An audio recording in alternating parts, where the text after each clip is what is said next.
আচ্ছা, এবার দেখো ফার্স্ট টেবিলটাকে সিলেক্ট করে নিচ্ছ, সিলেক্ট করে নেওয়ার পর কোথায় আসছো, ইনসার্ট ট্যাবে, ইনসার্ট ট্যাবের মধ্যে আসার পর দেখো পাইভট টেবিল অপশান রয়েছে। এই পাইভট টেবিলটা অপশানটাকে ইউজ করতে হবে। তো পাইভট টেবিল অপশান ইউজ করার আগে আমরা নিশ্চয়ই পাইভট টেবিল সম্পর্কে এর আগে জেনেছি। তো ক্লিক করলাম, ক্লিক করার পরে ও জানতে চাইছি যে পাইভট টেবিলটা কোথায় ইনসার্ট করতে চাও, নতুন কোনো ওয়ার্কশিটে না এক্সিস্টিং কোনো সিটের মধ্যে। তুমি যেটা খুশি সিলেকশন করতে পারো। তো আমি নিউ ওয়ার্কশিট সিলেক্ট করলাম কারণ আমার কাছে এক্সট্রা কোনো সিট নেই। তো ওকে করে দেওয়া হলো। দেখো একটা পাইভট টেবিলের পপআপ চলে এসছে। তো এখানে আমরা দেখতে পাচ্ছি যে ফিল্ড লিস্ট রয়েছে। যদি এটা দেখতে না পাই কখনো তাহলে কি করবে, দেখো এটা যদি দেখতে না পাও তাহলে একদম ওই পাইভট টেবিল অ্যানালাইজ ট্যাবে চলে আসছো। পাইভট টেবিল অ্যানালাইজ ট্যাবে আসার পর দেখো এখানে একটা অপশান দেখতে পাবে ফিল্ড লিস্ট বলে, শেষের দিকে একদম উপরের দিকে অপশানটা ক্লিক করলে ওটা আবার তোমার সামনে চলে আসবে। তো এই যে অপশানটা এসছে এখানে আমরা salesman, region, item, price, amount, profit বিভিন্ন অপশান দেখতে পাচ্ছি। কি ওগুলো, ওগুলো আমাদের ডেটাবেসে থাকা বিভিন্ন ফিল্ডস দেখতে পাচ্ছি। এবার মনে করো আমি সেলসম্যানগুলোর সঙ্গে আমরা টিক মার্ক করলাম, দেখো সেলসম্যানের নামগুলো পরস্পর দেখতে পাচ্ছি। সাথে আমি সেলস অ্যামাউন্টটা দেখবো, তাহলে ক্লিক করলাম অ্যামাউন্টের উপরে, দেখতে পাচ্ছ সেলসম্যান সহ সেলস অ্যামাউন্টগুলো দেখা যাচ্ছে। তাহলে এইভাবে আমরা সেলস অ্যামাউন্ট রিপোর্ট করে নিতে পারি। একই সাথে আমরা দেখতে চাইছি প্রফিট কে কত দিয়েছে, দেখো প্রফিটের সেকশনে চলে এসেছে। একই সাথে চাইছি কে কত পিস প্রোডাক্ট বিক্রি করে দিয়েছে, কোয়ান্টিটি অন করে দিলাম, সবই চলে আসছে। একই সাথে মনে করো আমরা চাইছি এখান দিয়ে আর কিছু দেওয়া যেতে পারে, প্রাইসটা দেওয়া যাবে না কারণ টোটাল প্রাইস দিয়ে লাভ নেই। তো কোম্পানি এখানে আমার কাছে রিপোর্ট চাইলো যে অমিত ক টাকা সেল করে দিয়েছে, সঙ্গে সঙ্গে রিপোর্ট পেয়ে যাচ্ছে। ক টাকা প্রফিট করে দিয়েছে, রিপোর্ট পেয়ে যাচ্ছে। কত কোয়ান্টিটি প্রোডাক্ট বিক্রি করেছে, তো কত পিস প্রোডাক্ট বিক্রি করে দিয়েছে।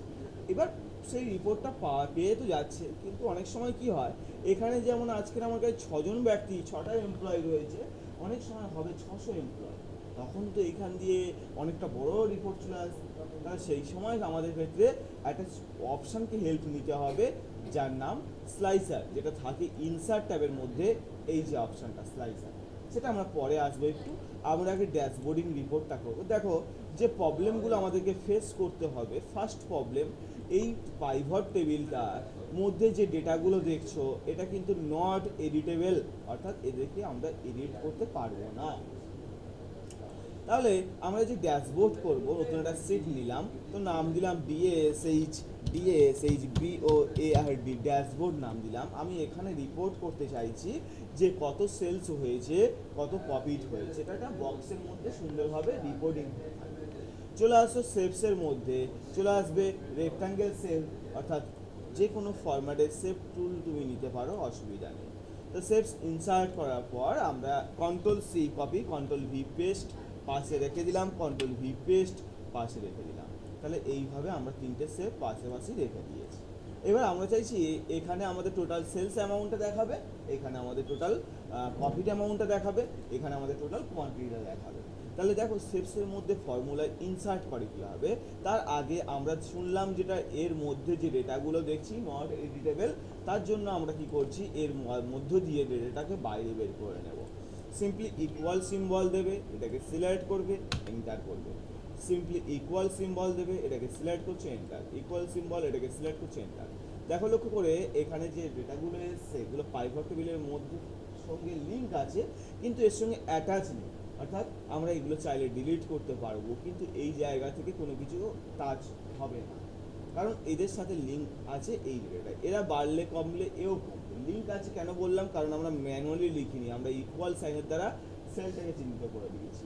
আর নর্মাল রুলস হচ্ছে যখন কোনো জায়গায় বা কোনো সেলকে ইকুয়াল সিম্বলের সাহায্যে লিঙ্ক করে দিচ্ছ, তাহলে এই জায়গায় যখন যা চেঞ্জেস হবে, ওখানেও সেম চেঞ্জেস তুমি লক্ষ্য করতে পারবে, ওখানেও সেম চেঞ্জেস লক্ষ্য করতে পারবে, যেহেতু লিঙ্ক আছে একে অপরের সাথে।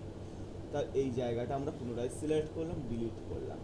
এবার আমরা যেটা করব, আমরা চলে আসব আমাদের ড্যাশবোর্ড শিটে।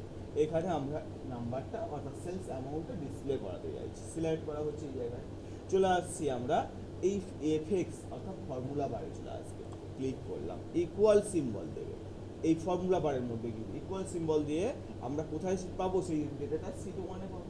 সিট 1-এ গিয়ে সিম্পলি সেই ডেটাটার উপর ক্লিক করে এন্টার করে দাও, দেখো চলে এসছে এখানে। এবার আমরা অ্যালাইনমেন্ট যাবতীয় যা কিছু যেমন খুশি অ্যালাইনমেন্ট চেঞ্জেস করে সুন্দরভাবে গুছিয়ে রাখতে চাইলে রাখতে পারবো। বোঝা গেল? রাখছি। এবার আমরা কালার ফরম্যাটিংও চেঞ্জ করে দিই, একটু কালার ফরম্যাটিংও চেঞ্জ করে দিলাম।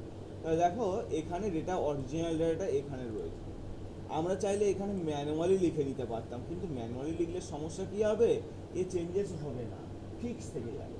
তাই আমরা কি করে দিলাম, লিঙ্ক করে দিলাম। আবারও সেম প্রসেস, এটাকে সিলেক্ট করছো, আবারও চলে আসছো এফেক্টস বারে, ইকুয়াল সিম্বলের সাহায্যে আমরা আবার সিট 1-এ গেলাম, এটাকে সিলেক্ট করে এন্টার করে দিলাম। তাহলে দেখো এও চলে এসেছে। আমরা চাই কি এর মতন একেও চাই দেখতে, তাহলে এটাকে সিলেক্ট করে আমরা ফরম্যাট প্রিন্টারের হেল্প নেব, নিয়ে এর উপর ক্লিক করে দেবো। দেখো একই ফরম্যাটে নিয়ে নিয়েছি। আবারও এটাকে সিলেক্ট করছি, এফেক্টস বারে ফর্মুলা বারে ইকুয়াল সিম্বলের সাহায্যে সিট 1-এ গেলাম, এটাকে সিলেক্ট করে এন্টার করলাম। আবারও এটাকে সিলেক্ট করে ফরম্যাট প্রিন্টার দেন এর উপর ক্লিক করলাম। তাহলে এইভাবে আমরা রেখে নিতে পারি। এবার আরেকটা কাজ করতে পারো, এখানে তো কারেন্সি সিম্বল নেই, এটা তো টাকা, এর উপর কারেন্সি সিম্বল নেই, তাহলে এটাকে সিলেক্ট করলাম, চলে আসছি নাম্বার সেটিং ডায়লগ বক্স, এখান দিয়ে কারেন্সি সিম্বলে গিয়ে আমাদের যেমন কারেন্সি সিম্বল প্রয়োজন সেই সিম্বলটা এখান দিয়ে সিলেকশন করে নেবে। এটা তোমরা আগেও জানো, সিলেকশন করে নেওয়ার পর ওকে করছো। দেখো কারেন্সি সিম্বল এখানে অ্যাটাচ হয়ে গেছে, অটোমেটিক্যালি দেখো এখানে চলে আসছে। কিন্তু এখানে একটা সমস্যা হয়েছে, এই জায়গায় দেখতে পাচ্ছি কেন, ছোট করে দাও একটু টেক্সট, দেখতে পাচ্ছ? তাহলে এইভাবে টেক্সটটা বড় হয়ে গেছিলো, যার জন্য দেখতে পাচ্ছিলাম না, এইভাবে সুন্দরভাবে অ্যালাইন করে দিলাম। তাহলে লক্ষ্য করো এই জায়গায় কিন্তু যে অ্যামাউন্টগুলো এসছে বোঝা যাচ্ছে না কোনটা সেলস, কোনটা প্রফিট, কোনটা কোয়ান্টিটি। তাহলে আমরা ইনসার্টে গেলাম, টেক্সট বক্সের হেল্প নেব, টেক্সট বক্সের উপর ক্লিক করলাম, আবার এই জায়গায় টেক্সট বক্স ড্র করছি, এখানে লিখলাম SAL, কি খাওয়া দিয়েছে রে, সেলস AMOUNT, সেলস অ্যামাউন্ট লিখলাম। এবার এটাকে সিলেক্ট করার পর আমরা ঠিক এইভাবে সুন্দরভাবে সাজিয়ে গুছিয়ে রেখে দিলাম। এবার এটাকে আবার পুনরায় সিলেক্ট করো, সেভ ফরম্যাটে যাও, সেভ ফিল কালারটাকে নো ফিল করে দাও, সেভ আউটলাইনটাকে নো আউটলাইন করে দাও। এবার টেক্সটটাকে সিলেক্ট করছো আর হোম ট্যাবে গিয়ে কালারটাকে হোয়াইট করে দিচ্ছ। তাহলে দেখো চলে এসছে। আবারও আমরা এটাকে সিলেক্ট করছি, Ctrl+C কপি, Ctrl+V পেস্ট, আবারও আমরা এটাকে এখানে লাগলাম, এটা লিখলাম PROFIT, প্রফিট অ্যামাউন্ট লিখলাম, ঠিক আছে, প্রফিট অ্যামাউন্ট লিখলাম। আবারও এটাকে Ctrl+C কপি, Ctrl+V পেস্ট, এটাকে লিখলাম কোয়ান্টিটি, QTY, কোয়ান্টিটি। হয়ে গেল, সুন্দরভাবে রিপোর্টিং হয়ে গেল। এবার প্রবলেম হচ্ছে আমি তো আর বারবার সিট 1-এ যাব না, আমি যা কাজ করব ড্যাশবোর্ডের মধ্যে কাজ করব। তাহলে এখানে যখন নামগুলো সেটা তো টোটাল দেখাচ্ছেন, টোটাল এত টাকা সেল করে দিয়েছে, টোটাল এত প্রফিট করে দিয়েছে, আমি চাইছি অজিত কুমার কত করে দিয়েছে।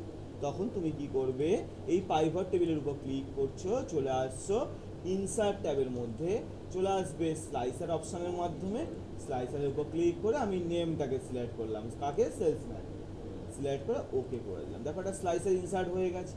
সিম্পলি এটাকে Ctrl+C কপি আর তোমাদের ড্যাশবোর্ডের মধ্যে গিয়ে Ctrl+V পেস্ট করে দাও, Ctrl+V পেস্ট করে দাও, তাহলে নামগুলো পরস্পর চলে এসছে। এবার যখন কেউ অজিত কুমারের উপর ক্লিক করছে অজিত কুমারের রিপোর্টটা সেটা পাবে, যখন কেউ অমিতের উপর ক্লিক করছে অমিতের রিপোর্ট পাবে, যখন কেউ চান্দুর উপর ক্লিক করছে তার রিপোর্ট পাবে, যখন কেউ রমেশের উপর ক্লিক করছে রমেশের রিপোর্ট পাবে। এইভাবে প্রত্যেকটা জায়গায় চেঞ্জেস হয়ে যাবে, বোঝা গেল? প্রত্যেকটা জায়গায় চেঞ্জেস হয়ে যাবে। ক্লিয়ার অপশান এখানে রয়েছে, ক্লিয়ার করলে অল ক্লিয়ার হয়ে যাবে। গেল না উপর দিয়ে গেল? এই রিপোর্টটা বেটার নাকি এক্সেলের এই রিপোর্টটা বেটার? এটা বেটার নাকি এটা বেটার নাকি এটা বেটার? ক্লিয়ার, একজন সিনিয়র বা মালিকের কাছে কোনটা বেটার? ড্যাশবোর্ড। অর্থাৎ অত কে দেখবে যে কে কত কি করেছে, কবে কি করেছে, আমার রিপোর্ট এটা দরকার, তাহলে টোটাল রিপোর্ট দরকার। তাহলে সেই সমস্ত পারপাসে আমরা এই ড্যাশবোর্ডে হেল্প নিয়ে থাকি, যেটা তৈরি প্রসেস হচ্ছে এটা স্টার্টিং। তাহলে এই জায়গায় আমাদের আপাতত দেখছি কোনো প্রবলেম নেই। এবার আমরা চাইছি সেলসম্যান প্লাস রিজিয়ান বেসে, অর্থাৎ এই সেলসম্যান এই রিজিয়ানে ইস্টে কত টাকা কামিয়ে দেখতে পেয়েছি। তাহলে আবারও আমাদেরকে চলে যেতে হবে এই পাইভট টেবিলে, চলে আসতে হবে কোথায়, ইনসার্টে এসে স্লাইসার, এবার স্লাইসার নেবো কি বেসে, রিজিয়ান বেসে, ওকে করে দাও। তাহলে রিজিয়ন দেখতে পাচ্ছি এখানে কন্ট্রোল সি কপি করলাম আর ড্যাশবোর্ডের মধ্যে গিয়ে কন্ট্রোল ভি পেস্ট করে দিলাম। তাহলে অভিজিৎ কুমার নর্থে কি করেছে দেখবো, নর্থে এই রিপোর্ট। অজিত কুমার ইস্টে কি করেছে দেখবো, ইস্টের রিপোর্টে। অজিত কুমার সাউথে কি করছে দেখবো, সাউথের রিপোর্টে। হয়ে গেল? তাহলে প্রত্যেকটা ডিভিশন করে আমরা দেখতে পাচ্ছি। এবার ক্লিয়ার করলাম এটা, এটাকেও ক্লিয়ার করলাম। এবার আমরা ধরো মনে করো এটা না রাখতেও পারো, এটা না রাখার দরকার, এটা রাখার দরকারও নেই, ড্যাশবোর্ডের মধ্যে অলরেডি চলে গেছে। এবার এখানে আমরা পাশাপাশি রাখতে এই রিজিয়নগুলোকে না পাশাপাশি রাখতে চাইছি, কারণ এখানে না অনেকটা জায়গা নিচ্ছে। তাহলে এই স্লাইসারকে সিলেক্ট করবে, সিলেক্ট করার পর দেখো স্লাইসার বলে ট্যাব দেখতে পাবে। এখান দিয়ে আমরা কি করছি, এই যে কলমস রয়েছে, কত কলমসে, একটা কলমসের ডিভিশন রয়েছে, আমরা করে দিলাম 2 কলমস। দেখো তো 2 কলমসের ডিভিশন হয়ে গেল। এবার আমরা সুন্দরভাবে একসাথে ছোট জায়গার মধ্যে ক্লিয়ার রিপোর্ট দেখতে পাচ্ছি। এটাকে ছোট বড় করে নাও, তোমাদের সুবিধা মতন এটাকে ছোট বড়ভাবে অ্যাডজাস্ট করে নাও। তাহলে এত বড় লাগবে না, এটাকে ছোট করে দিলাম। স্ক্রল আপ করা হচ্ছে, এটাকে উপরের দিকে রাখা হচ্ছে। বোঝা গেল? করা যাবে? কি বলেন?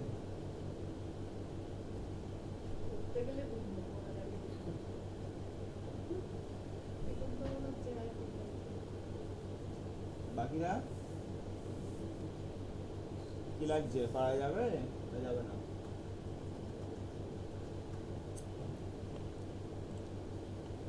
এবার আরো জিনিস বাকি আছে। আমরা চাইছি এর বেসে একটা চার্ট ইনসার্ট করতে চাইছি, এটা চার্ট হবে, চার্টটাও আপ ডাউন হবে, ওঠানামা করতে হবে। সিলেক্ট করছো, পাইভার টেবিল অ্যানালাইজে আসছো, দেখো তো পাইভার চার্ট অপশন রয়েছে না, পাইভার চার্ট। এখানে ক্লিক করার পর আমরা পাইভার চার্ট, বিভিন্ন টাইপের চার্ট রয়েছে, যেটা খুশি ক্লিক করে নিতে পারো। কলম চার্ট, 2D 3D ফরম্যাট রয়েছে, এরিয়া চার্ট, এটাকেই নি। চার্টটা এখানে রেখে তো লাভ নেই, কন্ট্রোল সি করলাম আর ড্যাশবোর্ডের মধ্যে নিয়ে গিয়ে কন্ট্রোল ভি করে দিলাম।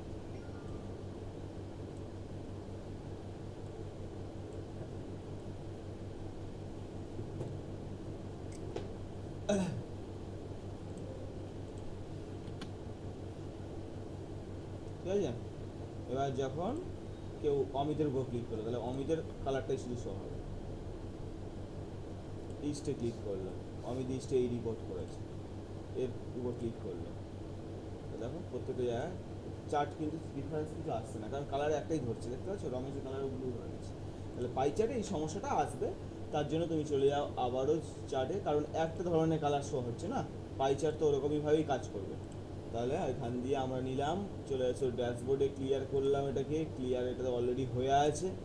তো পাইভার টেবিল অ্যানালাইজ, পাইভার চার্ট নিলাম, কলম চার্ট, দেন ওকে। চলো এই কলম চার্টে কাজ করে কিনা, কন্ট্রোল সি কপি করলাম, ড্যাশবোর্ডের মধ্যে গেলাম, কন্ট্রোল ভি পেস্ট করলাম। দেখো কলম চার্টের মধ্যে এই টোটাল ফিল্ডসগুলো আমরা দেখতে পাচ্ছি।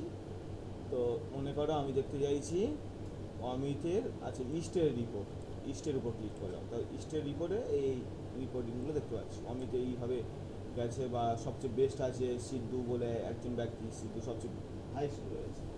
আবার সাউথে গেলাম, সাউথে যাওয়ার পর ওই ব্যাটাই রয়েছে, দেখতে পাচ্ছ বেশি। ব্লুটা কী পারপাস দিচ্ছে, সাম অফ অ্যামাউন্ট, অর্থাৎ বেশি সেল করে দিয়েছে। আর অরেঞ্জটা কী পারপাস দিচ্ছে, সাম অফ প্রফিট, প্রফিট রয়েছে। আর সাম অফ কোয়ান্টিটি একটা অ্যাশ কালার টাইপের, যেটা এখানে খুব ছোট জায়গায় শো হচ্ছে না, কিন্তু অবশ্যই এর মধ্যে আছে, অবশ্যই আছে। এখানে বড় করলে চারটা অবশ্যই দেখতে পাবে, আশা করি এখানে আছে অল্প, কারণ হচ্ছে এই অ্যামাউন্টগুলো বেশি, সেই তুলনায় এটা কম ছোট আছে। ঠিক আছে? তাহলে এরপরে আমরা ওয়েস্টে দেখবো, ওয়েস্টের রিপোর্ট ঠিক এইভাবে দেখতে পাচ্ছি, এখানে আবার রোহিত হাইস্ট হয়ে গেছে। এইভাবে আমরা ক্লিয়ার করলাম, ক্লিয়ার অল করার পর আবারও ক্লিয়ার করে গেলাম। চার্ট ইনসার্ট করে দিতে পারবে। আর যদি মনে হয় এখান দিয়ে কোনো চার্ট পছন্দ না, সেটাও দেখিয়েছিলাম, চার্ট যদি আমরা বাইরে থেকে লাগি, অর্থাৎ দেখো যদি আমরা পাইভট টেবিল অ্যানালাইজে যাই, পাইভট চার্টের উপর ক্লিক করার পর সব চার্ট এখানে অ্যাভেলেবেল নেই, কিন্তু দেখতে পাচ্ছি নিচেরগুলো অ্যাভেলেবেল নেই। তাহলে এগুলো আনার জন্য কী করতে হয় দেখেছিলাম, তাহলে কী করতে হয় দেখে নাও। ফার্স্ট নামগুলোকে কন্ট্রোল প্লাস সি কপি করবে, ডেটাবেস থেকে একদম পাশাপাশি কন্ট্রোল প্লাস ভি করছি, এখানে ক্লিক করে কাকে চাই এই নাম্বারটাকে ম্যানুয়ালি লিখলে তো হবে না, কী করতে হবে তাহলে সেলসের link equals to cell link করে দিচ্ছি, এন্টার করে দাও, হয়ে গেছে। এবার কী করবে, ড্র্যাগ করবে নিশ্চয়ই, সেটাই তো নাকি, সব সেম আসছে। কেন আসছে সেম?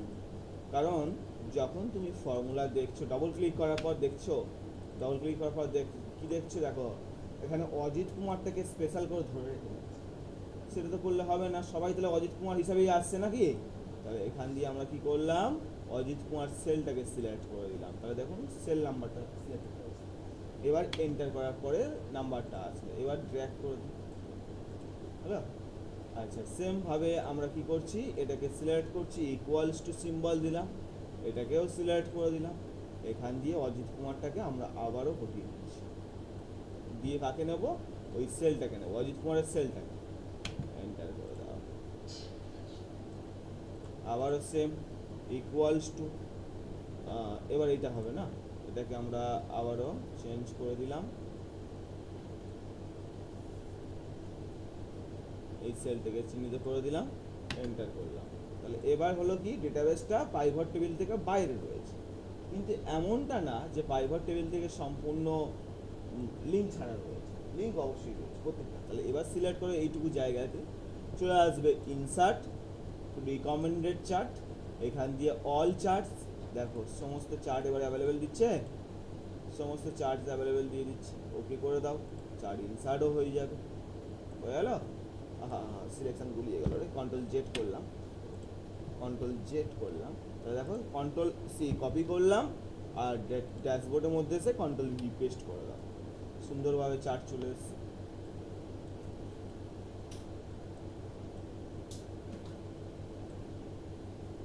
এবার এটা সিট ওয়ানে এটা তো লাগবে না, এটা ডিলিটও করে দিতে পারো,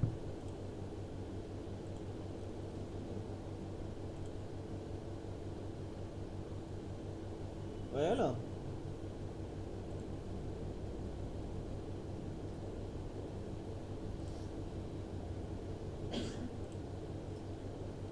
সব চেঞ্জ হয়ে যাচ্ছে, কি বলেন?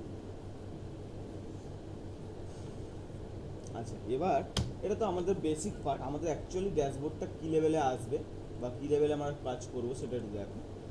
এটা তো ড্যাশবোর্ড আমরা একটা ছোট্ট পার্ট শুরু করলাম, অ্যাকচুয়ালি ড্যাশবোর্ডটা BOARD ড্যাশবোর্ড এক্সেল অ্যাকচুয়ালি ডিজাইনে ফাইনাল ডিজাইনে দাঁড়াবে ঠিক এমন দেখতে, এরকম টাইপের দেখতে দাঁড়াবে, বুঝে গেল। আমি কয়েকটা দেখাচ্ছি যেটা পারা যাবে কিনা দেখো, এই টাইপের ফরম্যাটিং আপাতত তোমরা যেটুকু শিখেছো তার মধ্যে পারা যাবে।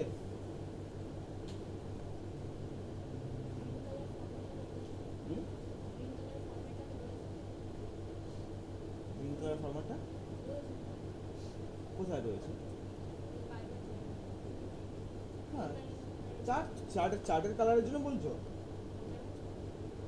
চার্টের কালার তো তুমি নর্মালি যে কোনো চার্ট যখন ইনসার্ট করছো, ধরো example pivot table analyse chart, pivot chart, যা খুশি চার্ট ইনসার্ট করো, কালার তুমি চেঞ্জ করে নিতে পারবে। অর্থাৎ এটাকে সিলেক্ট করলাম, এটাকে সিলেক্ট করছি, ক্লিক করার পর দেখো ওর উপর ক্লিক করলে ও আলাদাভাবে সিলেক্টেড হয়ে যাবে, তুমি চলে যাবে ফরম্যাট সেট ফিল, এখান দিয়ে তুমি কালার চেঞ্জ করে নিতে পারবে, ঠিক আছে, ওটা কোনো ব্যাপার না, কালার চেঞ্জ করা যাবে না, কালার অবশ্যই চেঞ্জ করে নিতে পারবে। এবং এখান দিয়েও অপশান পেয়ে যাবে, ডিজাইনের মধ্যেই মনে অপশন পেয়ে চেঞ্জ কালার অপশানে যাচ্ছে, এখান দিয়েও কালার চেঞ্জ করতে পারবে, তবে এখান দিয়ে এটাকে ডিফাইন করতে হবে, কালার নিয়ে অসুবিধা নেই। আমি এতক্ষণ পর্যন্ত যা করলাম তার মধ্যে কি এই কাজটা করা সম্ভব না সম্ভব না, এটাই জানতে চাইছি। কোন জায়গাটা অসুবিধা হবে, কোনটা?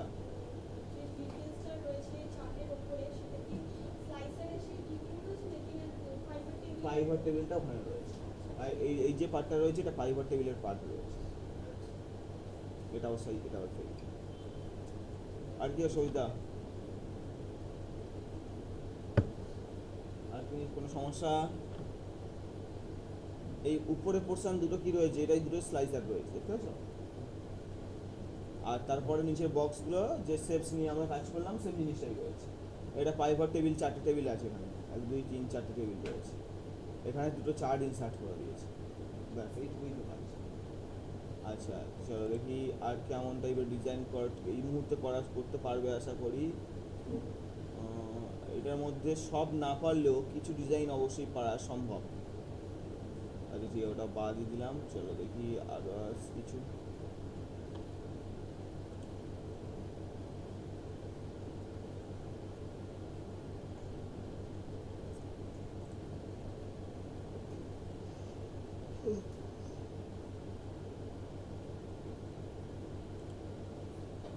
এটা একদম ইজি কাজ, কিছুই নেই এর মধ্যে, দেখে লাভ নেই, কিছুই জায়গা নেই।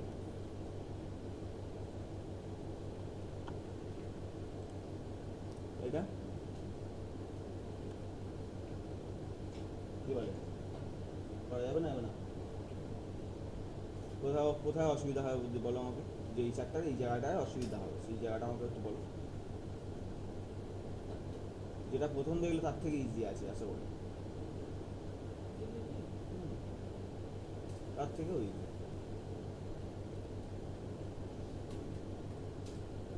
কোন জায়গাটা সমস্যা হয় বলে মনে হচ্ছে?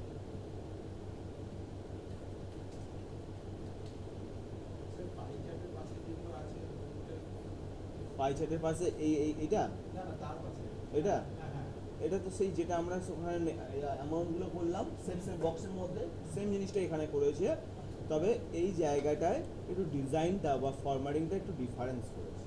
এক্সাম্পল আমি ওই সেম ডিজাইন তোমাকে করে দেখাচ্ছি। এক্সেলের মধ্যে আসলাম, মনে করো এই জায়গার মধ্যে আমরা তৈরি করতে চাই, তো ইনসার্টে গেলাম, ইনসার্টে যাওয়ার পর শেপসে গেলাম, এখান দিয়ে কোনো একটা শেপস নিলাম, মনে করো এখান দিয়ে রেক্ট্যাঙ্গেল শেপ নিলাম, আবার আমরা রেক্ট্যাঙ্গেল শেপে আসলাম, এর উপরেই আবার একটা রেক্ট্যাঙ্গেলের শেপ নাও, ঠিক আছে? এই উপরের শেপটাকে সিলেক্ট করে চলে যাও edit shape, edit point, click করলাম, একটা পয়েন্টকে উপরের দিকে রাখলাম, আবার এখানে ক্লিক করলাম, একটা পয়েন্ট নিচের দিকে বা উপরের দিকে আর একটু ঠিক এইভাবে রাখলাম, হয়ে গেল। উপরটাকে সিলেক্ট করা হলো, শেপ ফিলে আসা হলো, এখান দিয়ে একটা ডিফারেন্স কালার ফিল কালার দিয়ে দাও। সেভ আউটলাইনে যাও, নো আউটলাইন করো, আউটলাইন চাই না। তাহলে আবারও এটাকে সিলেক্ট করলাম, এটাকে ঠিক সাইজ মতন অ্যাডজাস্ট করে দেওয়া হলো। কী বলে, এবার পারা যেতে পারে? আর নিচে এই যেমন লিঙ্ক করে বসিয়ে দেওয়া সেম জিনিসটাই অ্যামাউন্টটা লিঙ্ক করে বসিয়ে দেওয়া হচ্ছে। ক্লিক করা হচ্ছে, ইকুয়ালস টু সিম্বল দেওয়া হলো, ইকুয়ালস টু সিম্বল দিয়ে ডেটাবেসের মধ্যে আসা হলো, নাম্বারটাকে সিলেক্ট করে এন্টার করে দিয়েছি। এবার এখানে আমরা সিলেক্ট করছি, সেল ডাউন করছি, এই চলে আসছে, দেখতে পাচ্ছ? এবার আমরা বড় ছোটো করে অ্যাডজাস্ট করে গুছিয়ে রাখতে চাইলে রাখতে।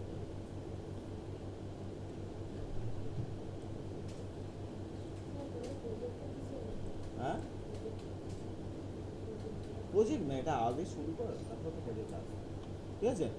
তাহলে এইভাবে গুছিয়ে রাখতে পারো। এখানে ডলার সিম্বল রয়েছে, ডলার সিম্বল চেঞ্জ করেছি কীভাবে, এই জায়গায় কারেন্সি সিম্বলটা চেঞ্জ করে ডলার করে দেওয়া হয়েছে।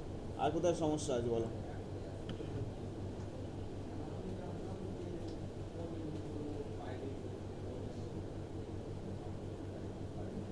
আর কোথায় অসুবিধা হবে?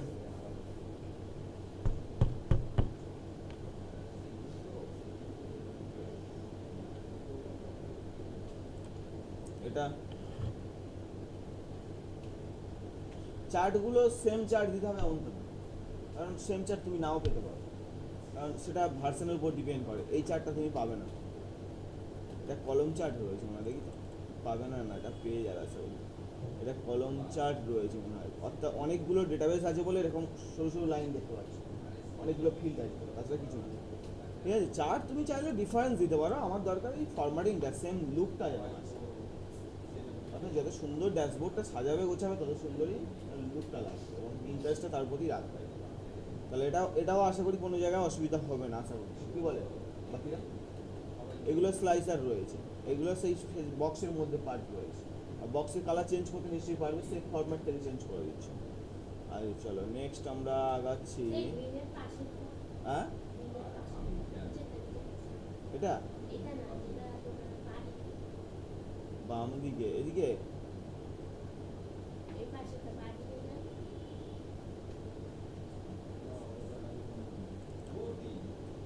কোন দিকটা বল? এদিকে বাম দিক তো প্রথম দিন বললাম, তা তুই বললি না। এটা কি এটাই দিচ্ছে তো?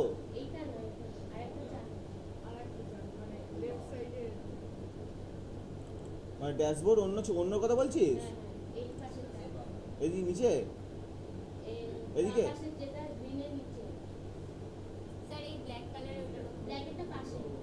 এটা হ্যাঁ, এটা পারবি? হ্যাঁ, এই যে চার্টগুলো ইউজ হয়েছে, চার্টগুলো তুমি অ্যাভেলেবেল পাবে না। আর ডেটা, এটা অ্যাকচুয়ালি ডেটাবেসটা তোমাকে অন্যরকম রাখবে, যার ফলে এই চার্টগুলো কাজ করবে, ঠিক আছে?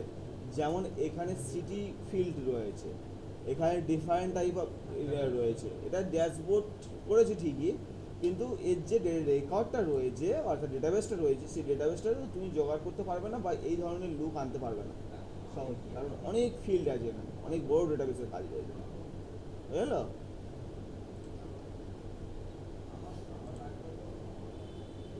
কোথায় ছিলাম, কোনটাতে ছিলাম? এটার মধ্যে ছিলাম। এটা কি আছে? এটাও পারা যাবে তাই তো? কি বলে দেখ তো?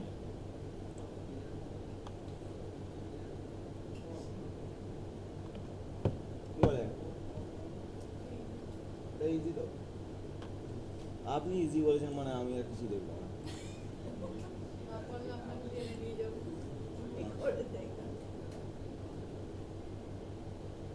এটা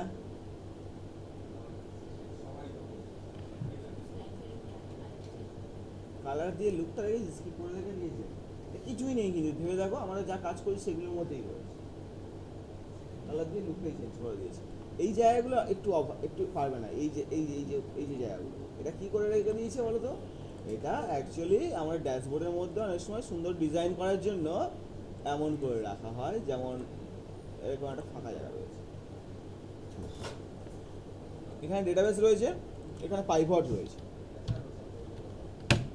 পাইভট রয়েছে। তো আমি এই যে ড্যাশবোর্ডের মধ্যে না ইনসার্টে গেলাম, সেভসে গেলাম, এখান দিয়ে একটা সেভ রেখে দিলাম, ঠিক এইভাবে। আর এখানে লিখলাম PIVOT, পাইভট। সিলেক্ট করে হোম ট্যাবে গেলাম, ঠিক আছে?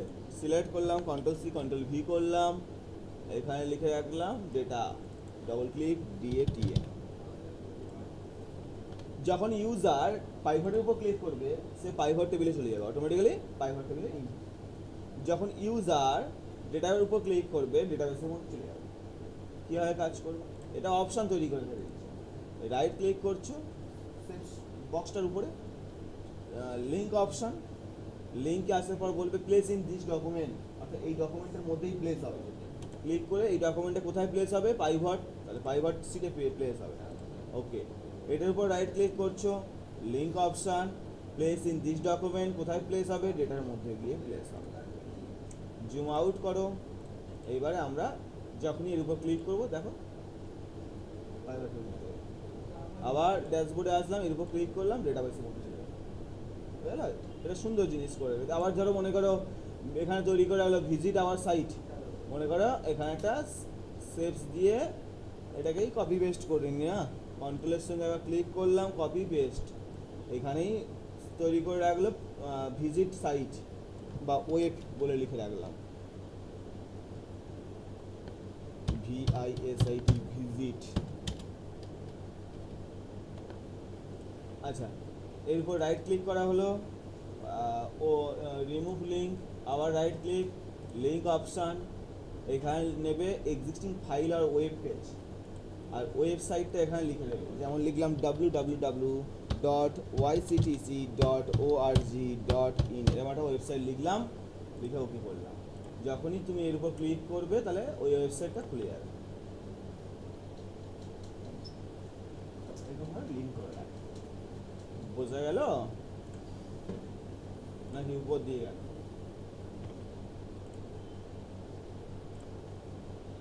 পারা যাবে? চল তাহলে।